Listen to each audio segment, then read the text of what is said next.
Pemirsa, David Ozora diperbolehkan melanjutkan perawatan di rumah setelah hampir 2 bulan dirawat intensif di rumah sakit. Ya, selama berada di rumah sakit, David menjalani berbagai terapi untuk pulihkan trauma yang dialaminya.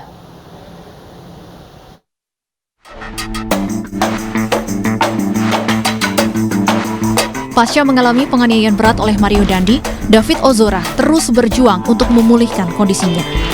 Perjalanan pemulihan David kerap diunggah oleh sang ayah Jonathan Latumahina. Pasca penganiayaan, David sempat mengalami koma dan hanya bisa terbaring tanpa sadarkan diri. Kondisi ini diunggah oleh ayah David pada 5 Maret 2023. Sejumlah selang masih terpasang dan David dipantau melalui 3 monitor di ruangannya.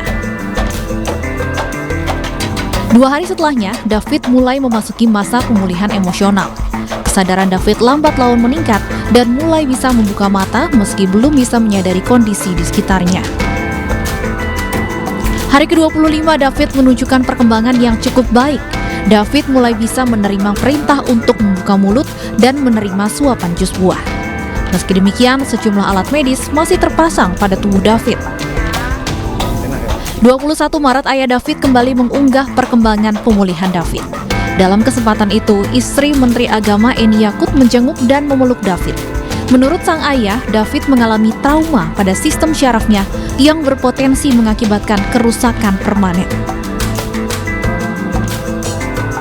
Sementara itu, dalam unggahan 28 Maret, David berdiri di kasur vertikal dengan ekspresi kesakitan. Namun David terus berjuang untuk pulih. Pada 9 April lalu, tampak David tersenyum saat dijenguk oleh Inul Daratista dan suaminya Adam Suseno. David terlihat begitu bahagia saat diizinkan untuk menyentuh kumis suami pedangdut itu. Kondisi David kian membaik. Kamis lalu, ayah David mengunggah video David tersenyum, duduk di kursi roda, dan mengikuti kegiatan buka bersama setelah menjalani fisioterapi. Terapi demi terapi terus dijalani David agar bisa pulih dari cedera otak berat yang dialaminya.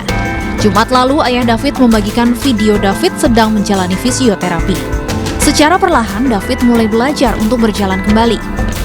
Meski begitu banyak luka permanen baik secara fisik maupun mental, namun keluarga dan warganet terus mendoakan kesembuhan David Ozora.